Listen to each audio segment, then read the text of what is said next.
teman-teman, perkenalkan kami dari kelompok 6. Pada saat ini kami akan mempresentasikan mengenai mata kuliah Artificial Intelligence yang lebih berfokus kepada sistem pengambil keputusan.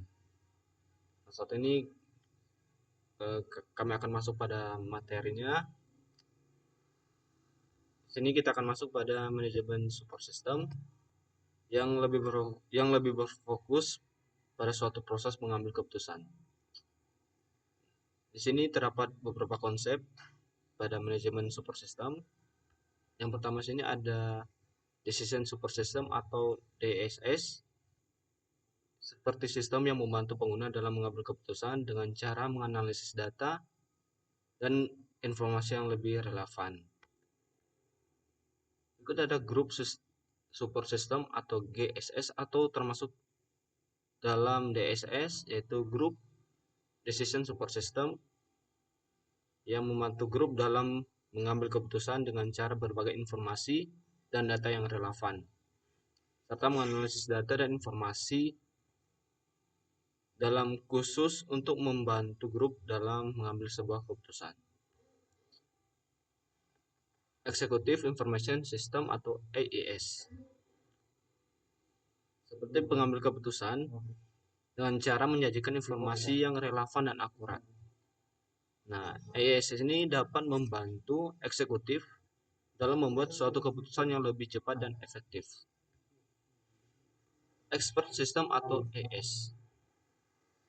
Nah, sistem ini membantu pengguna dalam mengambil sebuah keputusan dengan cara menggunakan sesuatu pengetahuan dan keahlian dalam sebuah pengambilan keputusan.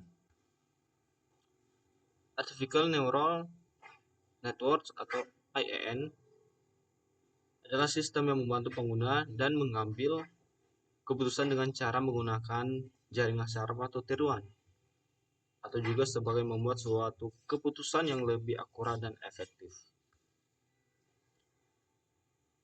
Yang terakhir ini adalah hybrid atau hybrid support system.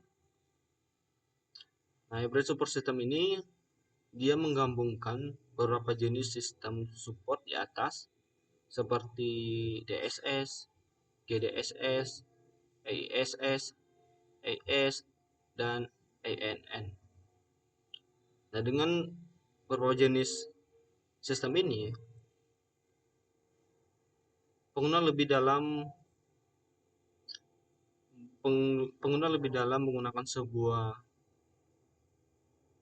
keputusan dapat lebih akurat dan efektif dengan cara menggunakan kelebihan dari masing-masing sistem ini. Lalu kita akan masuk pada faktor-faktor yang mempengaruhi pengambilan keputusan. Yang pertama itu adalah kemajuan teknologi.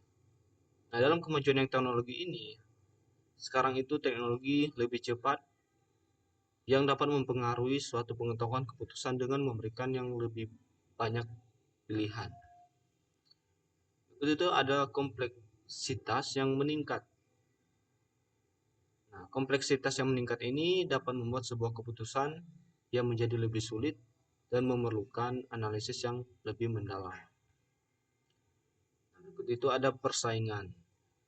Persaingan yang ketat itu dapat mempengaruhi pengambilan keputusan juga, sehingga penting bagi perusahaan untuk mengambil sebuah keputusan dengan lebih cepat dan baik.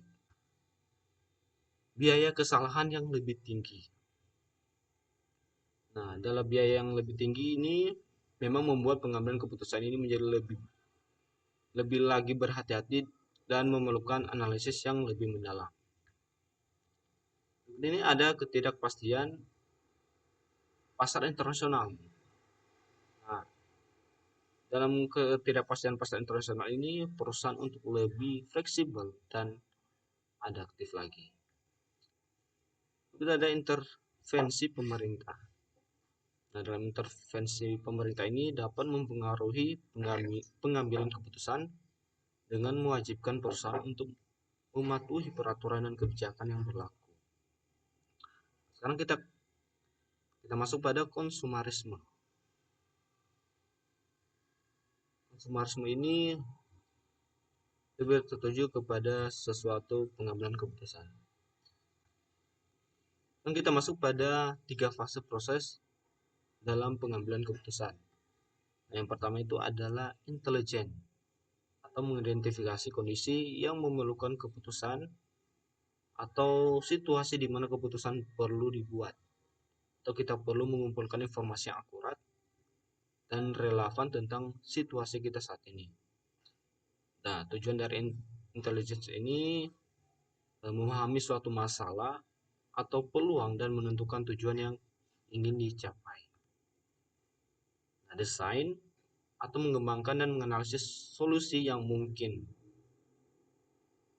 Nah, penting untuk desain ini untuk mengembangkan beberapa solusi yang berbeda dan menganalisis kelebihan dan kekurangan masing-masing terhadap solusi ini.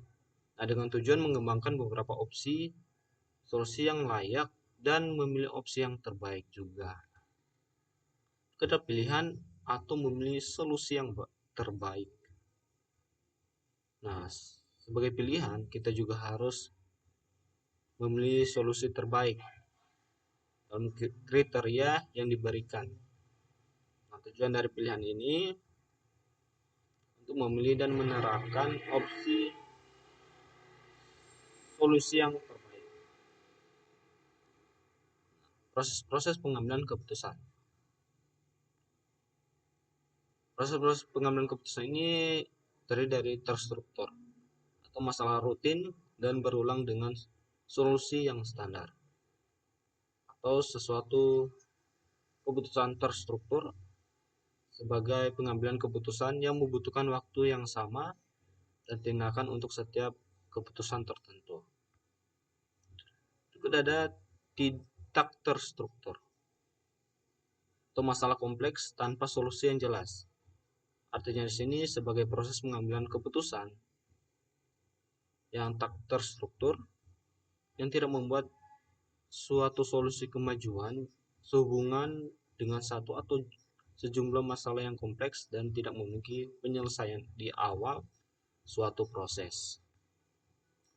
Nah, semi terstruktur adalah campuran antara masalah terstruktur dan tidak terstruktur.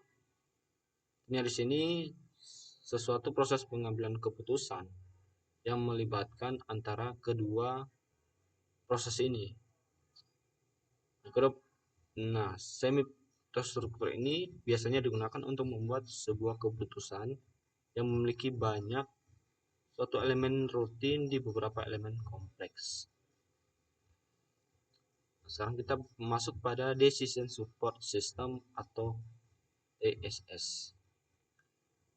DSS ini adalah sebuah sistem yang mendukung keputusan bisnis dengan menyediakan, yaitu sebagai sistem berbasis model yang memproses data dan memberikan rekomendasi, serta antarmuka pengguna yang mudah digunakan untuk berinteraksi dengan sistem.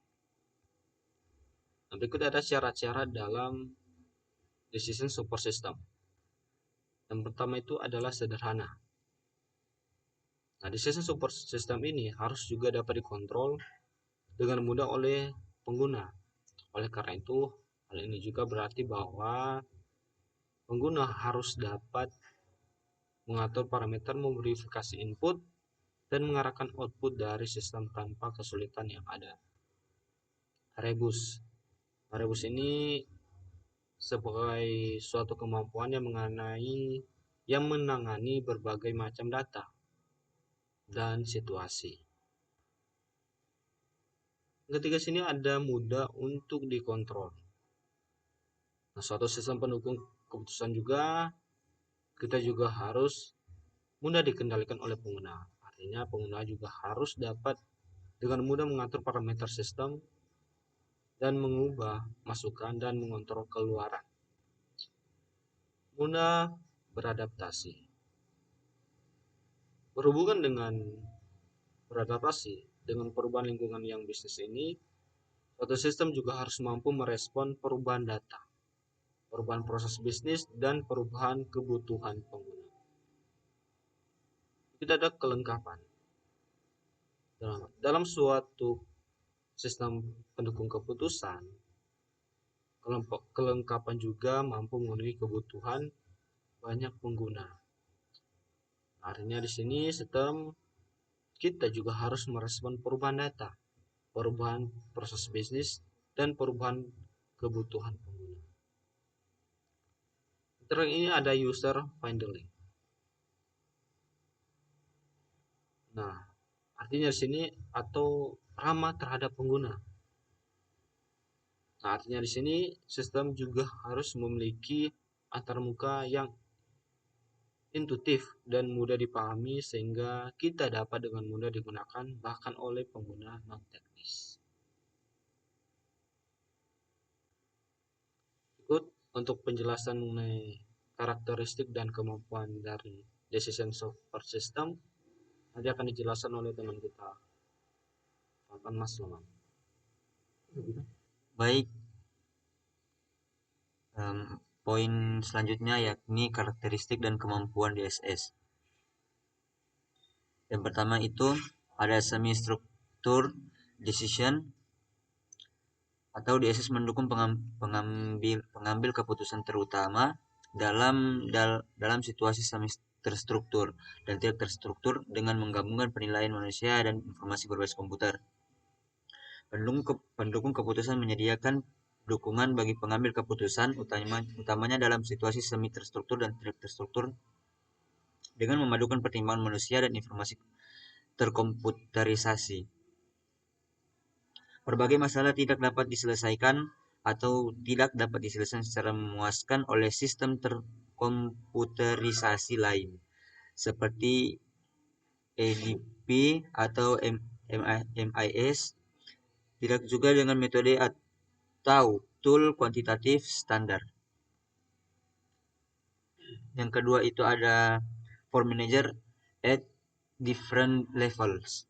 Dukungan diberikan kepada berbagai tingkat manajemen, mulai dari pimpinan, senior, hingga manajemen lapangan. Yang ketiga itu ada for group and individuals. Dukungan disediakan bagi individu dan juga bagi grup. Dukungan tersedia untuk individu dan kelompok. Banyak masalah dalam organisasi memerlukan pengambilan keputusan dalam kelompok. Permasalahan yang terstruktur secara dangkal seringkali memerlukan keterlibatan hanya beberapa orang dari departemen dan tingkat organisasi yang berbeda. Yang kelima ada support intelligence, design, and choice. DSS menyediakan dukungan untuk berbagai keputusan yang berurutan dan saling terikat. Yang keenam adalah support variety of decisions, style, and processes. DSS mendukung berbagai tahapan proses pengambilan keputusan, intelligence, design, and choice. DSS mendukung berbagai proses pengambilan keputusan yang berbeda. Yang ketujuh ada adaptability and flexibility. DSS mendukung berbagai proses pengambilan keputusan yang berbeda-beda. DSS selalu bisa beradaptasi sepanjang masa. Pengambilan keputusan harus reaktif, mampu mengatasi perubahan kondisi secepatnya dan beradaptasi untuk dapat menangani perubahan. Yang kedelapan itu ease of use. DSS dapat diubah kapan saja. DSS mudah untuk digunakan. Pengguna harus merasa nyaman dengan sistem ini. 9. Effectiveness, not efficiency. DSS mudah untuk digunakan. Selanjutnya 10. Humans control the machine. DSS berupaya untuk meningkatkan efektivitas atau akurasi jangka panjang, kualitas keputusan daripada efisiensi yang dapat dicapai. Biaya keputusan termasuk biaya penggunaan komputer.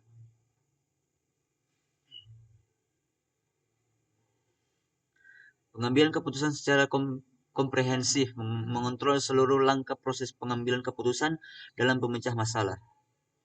Sistem keputusan dirancang khusus untuk mendukung, bukan menggantikan pengambil keputusan. Pengambil keputusan mungkin tidak melengkapi rekomendasi komputer dengan pendapat pribadi pada setiap tahap proses. Ke-11 ada evolutionary usage.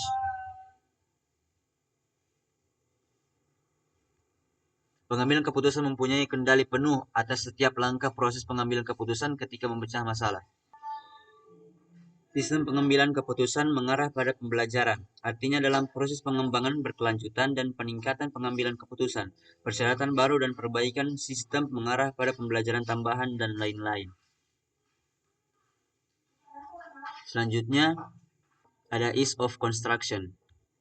Pengguna harus dapat membuat sistem sederhana mereka sendiri. Yang ke-13, ada modeling. DSS biasanya menggunakan model yang berbeda untuk menganalisis keputusan yang berbeda. Pengguna harus mampu menyusun sendiri sistem yang sederhana. Sistem yang lebih besar dapat dibangun dalam organisasi pengguna tadi dengan melibatkan sedikit saja bantuan dari spesialis di bidang sistem informasi. Yang terakhir ada knowledge. DSS tingkat lanjut dilengkapi dengan komponen pengetahuan yang dapat memberikan solusi efisien dan efektif terhadap berbagai masalah kompleks. Yang terakhir, keuntungan DSS. Keuntungan dari DSS ada mendukung pemecahan masalah yang kompleks, memberikan respons cepat terhadap situasi yang berbeda, memungkinkan aplikasi strategis yang berbeda, meningkatkan komunikasi dan pembelajaran, meningkatkan kontrol manajemen dan kinerja, menghemat biaya dan meningkatkan produktivitas, keputusan lebih lanjut, meningkatkan efisiensi manajemen dengan memungkinkan manajer menghabiskan lebih sedikit waktu dan mengurangi usaha. Dan yang terakhir, perluas hasil analisis.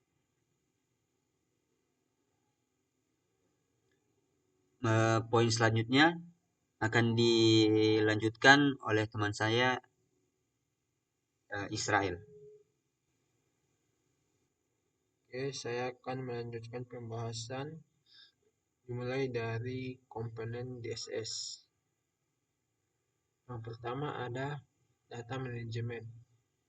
Berisi sebuah data atau database yang berkaitan dengan berbagai situasi dan dikelola oleh perangkat lunak yang disebut Sistem Manajemen Basis Data atau DBMS. Yang kedua ada model manajemen. Ini mencakup ilmu ekonomi, statistik, ilmu manajemen, dan model kuantitatif lainnya untuk menyediakan fungsi analitis dan komputasi yang diperlukan dalam sistem. Selanjutnya, yang ketiga, ada communication atau dialog subsystem. Pengguna dapat berkomunikasi dengan DSS melalui subsistem ini dan mengeluarkan perintah. Ini pada dasarnya menyediakan antarmuka. Dan yang keempat ada knowledge management. Subsistem ini dapat mendukung subsistem lain yang berperan sebagai komponen terpisah. Selanjutnya ada model konseptual DSS. Gambar ini menunjukkan diagram alir sistem komputer yang dirancang untuk berkomunikasi dengan pengguna atau disebut sebagai operator. Pada gambar di samping terdapat manajer pengguna. Modul ini adalah antarmuka pengguna, tempat pengguna dapat mengajukan pertanyaan atau permintaan. Yang kedua ada manajemen dialog. Modul ini mengelola percakapan antara pengguna dan sistem. Bertanggung jawab untuk memahami masukan pengguna, menghasilkan respon, dan mengendalikan alur percakapan. Yang ketiga, manajer pengetahuan.